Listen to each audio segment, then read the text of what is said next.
Hey everybody, this is Rustin Rose with Metalholic Magazine and Access Entertainment. With us today, the massively talented Mia Coldheart of Crucified Barbara. How are you doing? I'm doing fine. How are you? I am doing wonderful. It's good to get a chance to talk with you again. It's been a couple of years. And of course, you guys have a new album getting ready to come out in the red, September 15th, at least here in America. You guys made a lot of new fans across the globe with your last album, Midnight Chase. This summer, you will release your fourth album, In the Red, as we just mentioned, and I have to say, it truly is your most fully realized album. Cool. I'm happy to hear. I think we're really excited about this new album, and I was really happy with the third album, and like every album is it's like a new start, but we're like super excited about this In the Red album. It feels great. Well, I was going to say, your time between records keeps getting shorter with each album. Is this a sign of your growth as songwriters or an increase in your creative energy? I think it's all of those things. We become better songwriters, and we gave ourselves a shorter deadline this time because we didn't want to wait longer, and said that because we noticed that as soon as we get the deadline and book the studio, we start working for real. So there's no use to wait and say, okay, let's do it when we have time, because then it's never going to happen. We're just going to continue touring. And so we said, okay, let's make it in 6 months. And then we did it. So nice. So tell us about In the Red from your perspective relative to your previous efforts. I really think this is our best album. And I really love the way we have worked on this and how we wrote the songs together, because we always been like writing and jamming stuff together, but for this album we wrote all the songs together in the rehearsal. We met 5 days a week, and in the weekends we were out playing, so we were basically seeing each other every day of the week. But we worked on the songs in the rehearsal and wrote them one by one, and we didn't leave anything without being really, really satisfied with the song. So, we worked really hard on details this time. And compared to the other albums, I think the songs are better. And we worked more on the groove, the bass and drum to have a good like foundation, or how you say it, because that makes it much more fun to play. And I guess in the end also to listen to, that you can really have a nice beat, and it makes it more fun and easier to write good vocal melodies as well. So I think we're getting better on songwriting.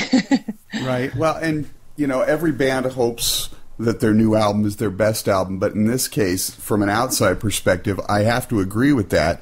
And I hear a lot of diversity on this record. I don't think that I've picked up on the previous three. There's some different things going on there. Is that something you were intentionally going for, or was that it just came out that way by writing in a new way where you were all in the room like that constantly?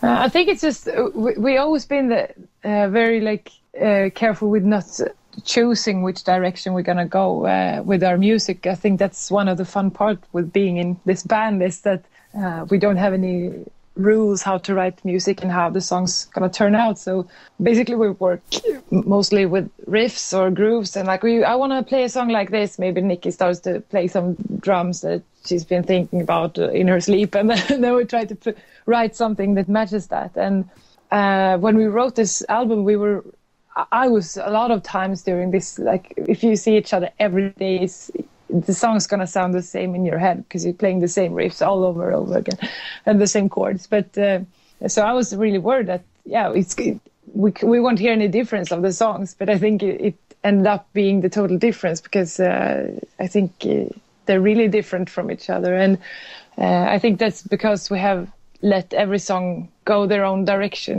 We have a lot of new things that you haven't heard in Crucified Barbara before, but I think it's a natural development. We just miss some kind of riffs or grooves, and then now we have written those things. So well, I kind of wondered, because you guys always do a lot of touring, and you did a lot of touring for the last record, but you also had a big American tour in there as well. And I was sort of wondering if that impacted, coming over here, getting to see a lot more American bands, getting more experience, more time on the road, all of that stuff, if that maybe also impacted the writing and the sound of the new record.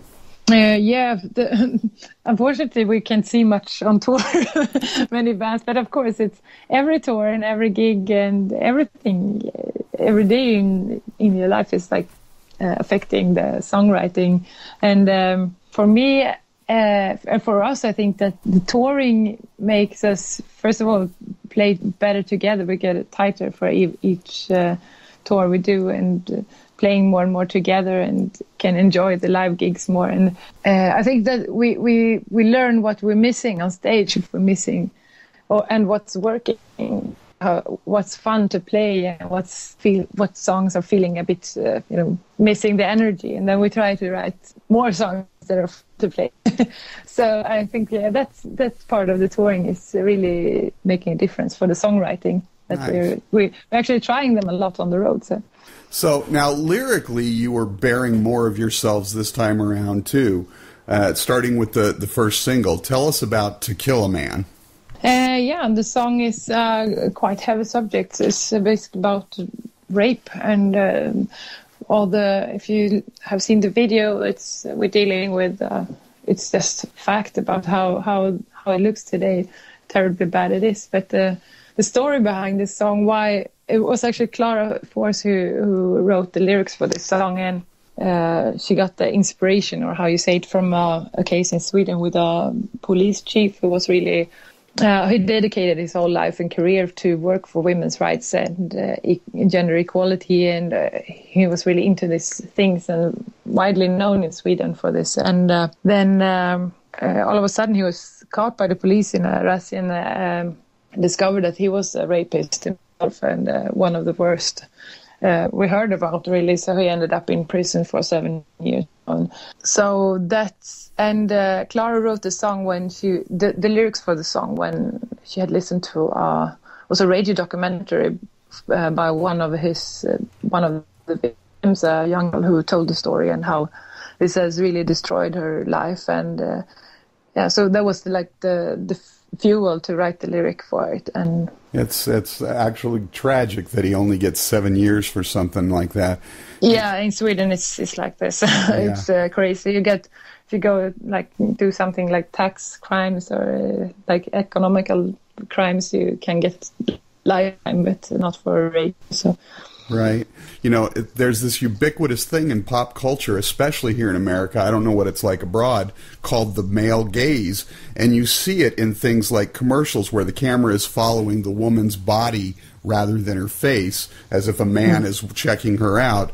And it's emblematic of a bigger issue of how we see women first as women rather than as people. Yeah. It's I mean, if you start looking into it, it's driving you crazy, I think. And the reason why we wrote this song now and not years ago, I think it's because we have focused a lot on, being teenagers, growing up, playing in a band, and now we start to see things wider. And once you start looking at how society is, you can't go back to your safe spot when you don't see things. So I think.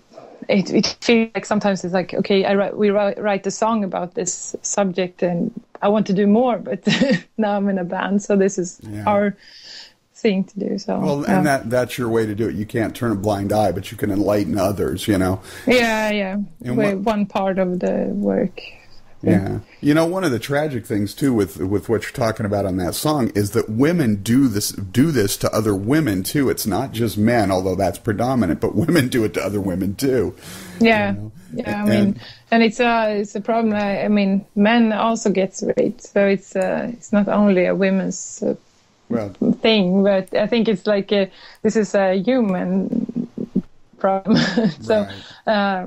But this song was written from a woman's perspective, right. And this inspired by this case, and then it's mostly men doing its crimes. So that's why we choose to write it like this. Well, we had sort of a big thing about that here last year, and I don't know if you heard about it or not, but there was that hit song last year by Robin Thicke, Blurred Lines, that essentially said no really means yes. You just have to push a little harder, and so forth. And that started... Yeah, it's a lot of things like that. Yeah, it started a huge debate about slut-shaming and misogyny in the entertainment industry and as a whole, and these are the people that our youth look up to. So it's good to have a band showing the other side of it like you guys are. So thank you for that. Oh, thank you. Now, we try. You have some other subjects, on the record that are more than just about rock and having fun and whatnot. What are some of the other tracks on the record that have strong messages for you? I always try to have some kind of message in the lyrics, but we have one song called "Follow the Stream," and my wish with the lyric when I wrote it was to write a song about how we treat the animals in slaughterhouses, and the big meat production industry, because I think it's totally fucked up, and it's so easy to just with a lot of things it's just easy to choose not to look at it, so I wrote this song from an animal's perspective, like locked up and on a way to being slaughtered.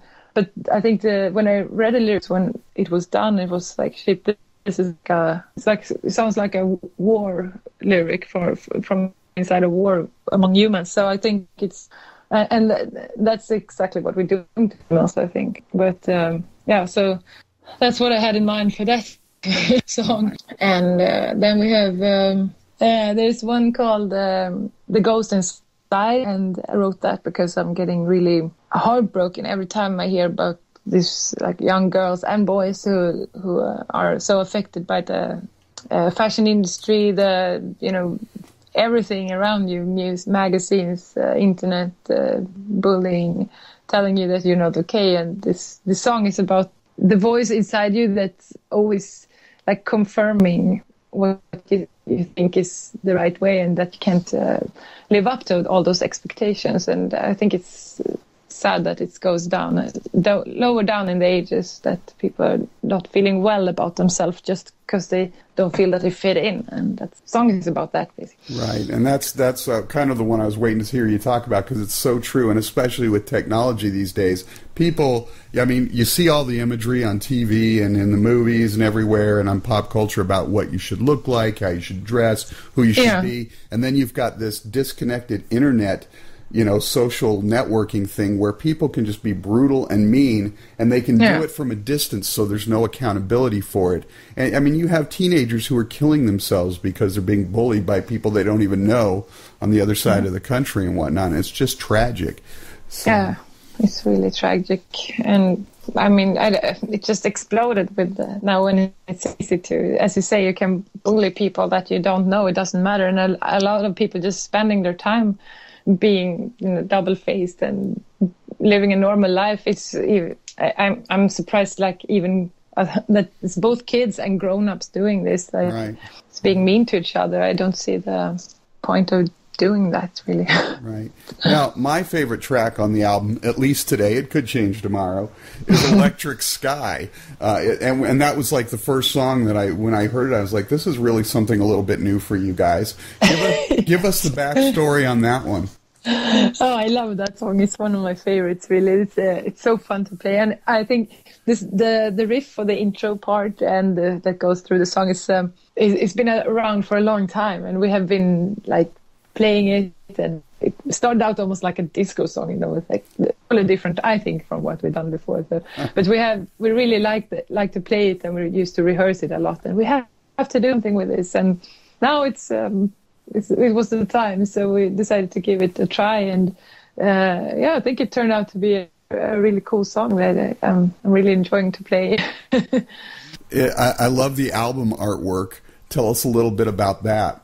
It's I'm really happy with it too. It's made by a guy from Stockholm, where we are as well. He's called Erik Rovanperä, and he's a great artist that we've been checking out for a long time. We love his work, and he's done a lot for other bands. So we asked him if he was interested to help us out with the album cover design, and he accepted and thought it was a fun thing to do. So.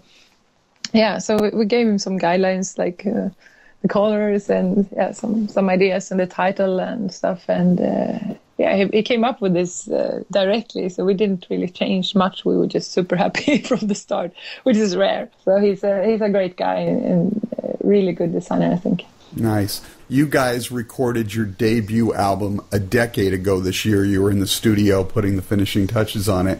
What stands out most to you during the recording of that first record? It was just a great experience.